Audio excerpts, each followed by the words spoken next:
சந்தனப்பு வாசம் வீசுதையா, அது சபரிக்கு அழைக்குது வாரோமையா.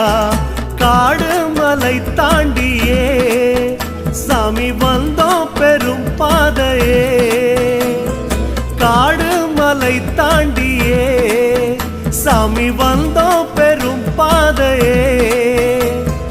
மாலையிட்டோம் எதுக்கு மணிகண்டா உனக்கு, பக்தி கொண்டு நடந்து வரோம் ஐயா, பள்ளி கட்ட சுமந்து வரோம். சாமிய சரணம் சாமிய சரணம் சரணம் சரணம் ஐயப்பா, சாமிய சரணம் சாமிய சரணம் சரணம் சரணம் ஐயப்பா. சந்தனப்பு வாசம் வீசுதையா, அது சபரிக்கு அழைக்குது வாரோமையா.